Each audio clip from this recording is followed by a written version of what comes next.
आज से लगभग 10 साल पहले यानी कि 24 मार्च 2011 को यह वो दिन आ गए जिसने पूरन सिंह जी की जिंदगी को पूरी तरह से पलट कर ही रख दिया था। दरअसल बात है उत्तर प्रदेश के एक छोटे से गांव की, जहां पर पूरन सिंह जी व उनका परिवार बहुत हंसी खुशी रहता था। वो एक साधारण गरीब परिवार था, ग्रामीण परिवार था। परंतु एक दिन अचानक पूरन सिंह जी की सुबह सुबह तबीयत खराब होने लगी। उन्हें सांस लेने में दिक्कत होने लगी, जिसे देखकर उनके परिवार वाले घबराने लगे। वे गांव के ही लोकल किसी डॉक्टर को बुला लाए, परंतु डॉक्टर आने से पहले पहले ही पूरन सिंह जी अपना शरीर छोड़कर जा चुके थे, मतलब कि उनका देहांत हो चुका था। यह सब देख के उनका परिवार पूरी तरह से बिलखने लगा, रोने लगा। आस पड़ोस के लोग वहां पर आने लगे, एकत्रित होने लगे। वह उनके अंतिम यात्रा यानी कि संस्कार की तैयारी शुरू हो गई। परंतु तभी अचानक कुछ ऐसा हुआ जिसको देखकर लोगों को अपनी आंखों पर यकीन न हुआ। वे जिसने भी वो बात सुनी वो आश्चर्यचकित रह गया। दरअसल हुआ ही कुछ ऐसा था जो ना तो कभी सुना था और ना ही कभी देखा था, क्योंकि पूरन सिंह जी के उस मृत शरीर में एक बार फिर से जान आ गई थी। उसमें हलचल हो गई थी। लोग आसपास बैठे रो रहे थे। तभी पूरन सिंह जी का वो शरीर हिलने लगा। कुछ लोग भयभीत भी हुए, परंतु परिवारजनों ने जब वहां पर आकर उन्हें हिलाया डुलाया तो देखा पूरन सिंह जी की सांसें चल रही थी, यानी कि वो दोबारा से जिंदा हो गए थे। फिर उनके मुंह पर पानी के छींटे फेंके गए, उन्हें उठाया गया, पानी पिलाया गया और देखते देखते उनका शरीर स्वस्थ होने लगा। फिर पूरन सिंह जी ने अपनी आप बीती सुनाई। जो उन्होंने कहा वो सुनने में थोड़ा सा डरावना हो सकता है, परंतु वो पूरा सुनकर आप लोगों का भी जीवन पलट जाएगा। इसलिए आप लोगों से निवेदन है कि वीडियो के पूरा अंत तक बने रहे। हो सकता है वीडियो थोड़ी सी लंबी हो जाए, परंतु आप लोगों के बहुत काम आने वाली है। तो बिना समय व्यर्थ करे इस वीडियो में आगे बढ़ जाते हैं। परंतु पहले आप लोगों को बता दूं कि हमने एक नया YouTube चैनल स्टार्ट करा है जिसका नाम है खुशदीप सिंह। उसका लिंक आपको वीडियो के डिस्क्रिप्शन में मिल जाएगा। तो बिना समय व्यर्थ करे चलिए बढ़ते हैं अपनी वीडियो की तरफ। दरअसल पूरन सिंह जी ने बताया कि उन्हें यम के दूत यानी कि वो यमराज के भेजे हुए दूत लेने आए थे।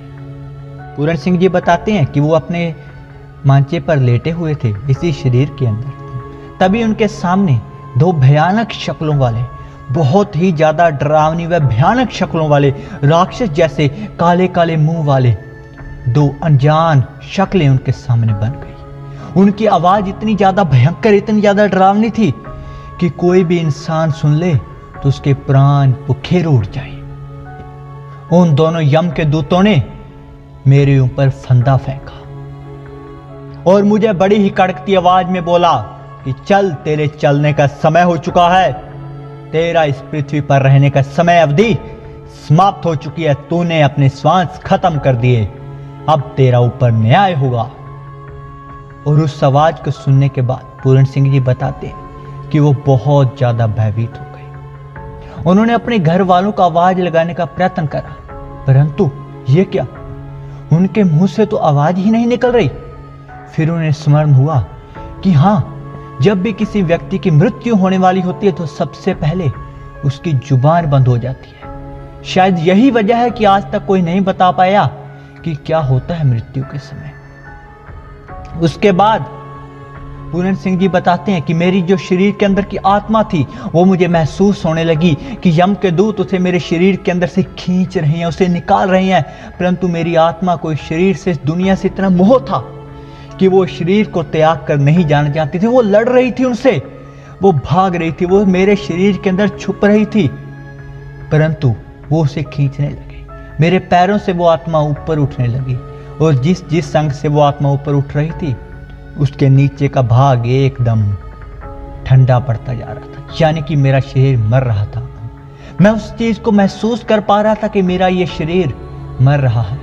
मेरे आसपास बैठे एक दो व्यक्ति भी इस बात का आभास नहीं कर पा रहे थे कि मैं मर रहा हूं। हाँ, मेरे को पीड़ा हो रही थी, मैंने हाथ पांव फैलाए थे, परंतु उन व्यक्तियों को लगा कि ये सामान्य वैसी ही पीड़ा हो रही है। उन्हें आभास भी नहीं था कि मेरे सामने यम के दूत खड़े हैं। पूरन सिंह जी ने मृत्यु के समय होने वाले दर्द को कुछ इस प्रकार बयान करा है उन्होंने कहा, मौत की घड़ी को सबसे भयानक घड़ी कहते हैं।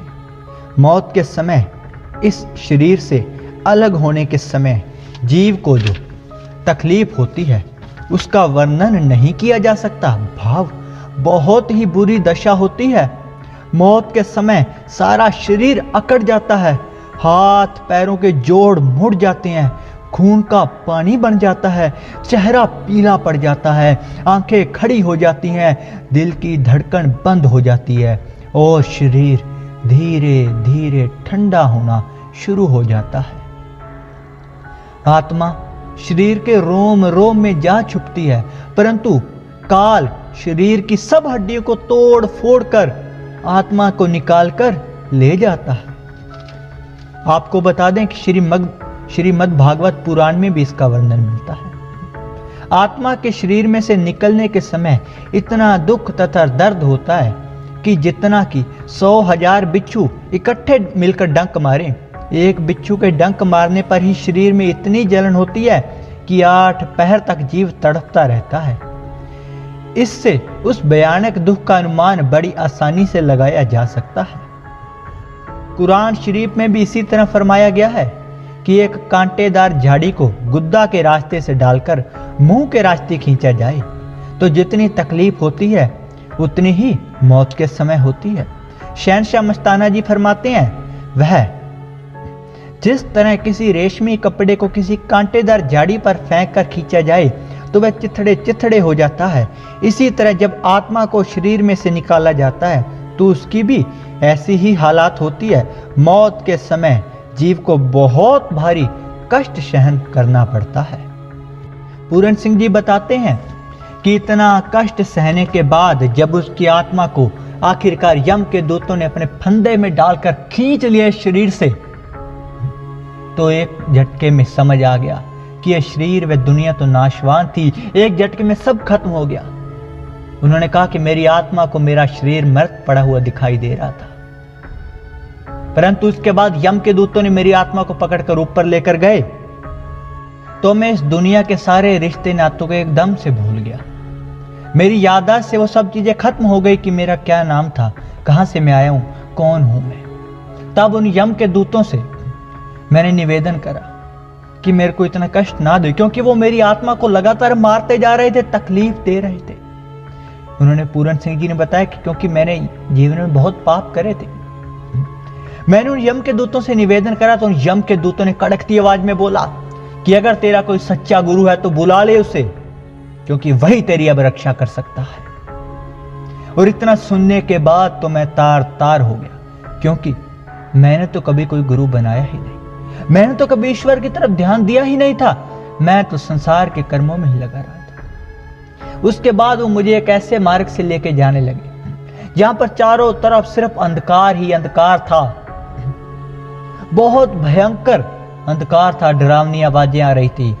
वे उसके बाद उन यम के दूतों ने मेरे सर पर मेरे कर्मों की गठड़ी रख दी, मेरे पाप कर्मों की, जो कि बहुत ही ज्यादा वजनी थी।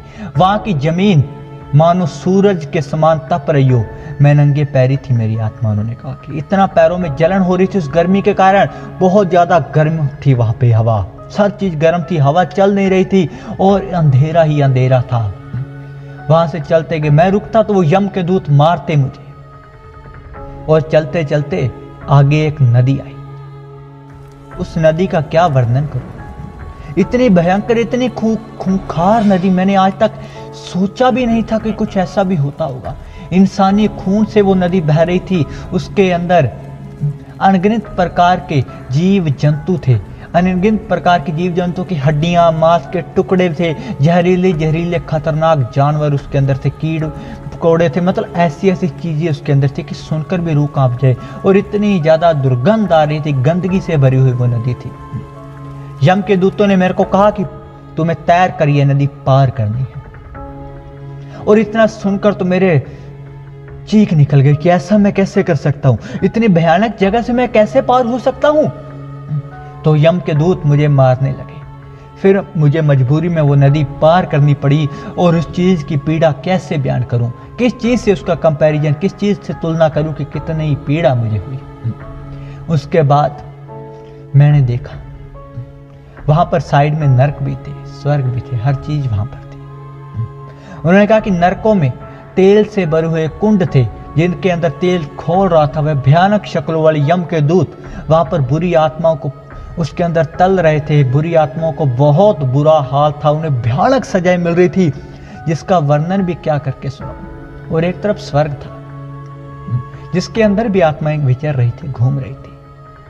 परंतु यह तो बहुत बड़ा कहें तो एक जाल था। उसके बाद मुझे यमलोक ले जाया गया। एक बहुत बड़ा दरवाजा था, वो बहुत बड़ा दरवाजा खोला गया मेरे जाते ही। वो दरवाजा खोलने के बाद वो यमदूत बाहर रुक गए। वह 2 अन्य यमदूत मुझे अंदर ले गए। सामने धर्मराज यानी कि यमराज बैठा था, जिसकी शक्ल इतनी भयानक, वह इतना विशालकाय था वो यमराज कि कैसे बयान करूं। मुझे देखते ही उस यमराज ने बड़ी ही कड़कती आवाज में कहा, यह किसे ले आए तुम? अभी इसका समय नहीं हुआ है, इसे वापस छोड़ कर आओ।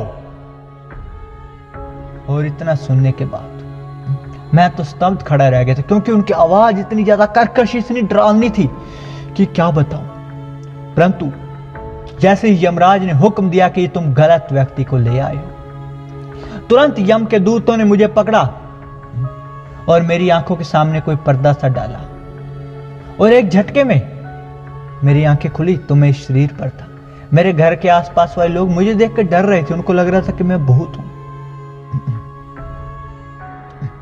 दोस्तों, पूरन सिंह जी ने यह सब बताया कि उनकी मौत के बाद क्या कुछ हुआ। परंतु पूरन सिंह जी एक और रहस्यमयी बात बताते हैं। वो कहते कि हां, स्वर्ग नरक था, परंतु कुछ आत्माएं ऐसी थी जिनको मृत्यु के उस रास्ते में कष्ट नहीं दिया जा रहा था। वो आत्माएं साइड से जा रही थी, बहुत अच्छे मार्ग से जा रही थी। वो आत्माएं कौन थी? क्योंकि स्वर्ग में जाने वाली और नरक में जाने वाली दोनों ही आत्माओं को मेरे साथ वाले रास्ते से ले जाया जा रहा था, परंतु एक दूसरा रास्ता था। उन आत्माओं को ना धर्मराज के राज्य में रोका गया, ना कहीं पर रोका गया, उन्हें तो कहीं और ही ले जाया गया था। और जो आत्माएं स्वर्ग में भी थी वो भी थोड़ी सी विचलित नजर आ रही थी। यानी कि कुछ तो ऐसा रहस्य है जो इंसानी सोच से बाहर है, जो स्वर्ग नरक यमलोक से भी शायद पार कुछ और भी होता है, जहां से वो दूसरे रास्ते से आत्माएं जा रही थी। इस प्रकार का वर्णन करा पूरन सिंह जी ने अपने मौत के बाद की जिंदगी का। कैसा लगा आप लोगों को कमेंट करके बताएं। मिलते हैं नेक्स्ट वीडियो में, तब तक के लिए रब रखा।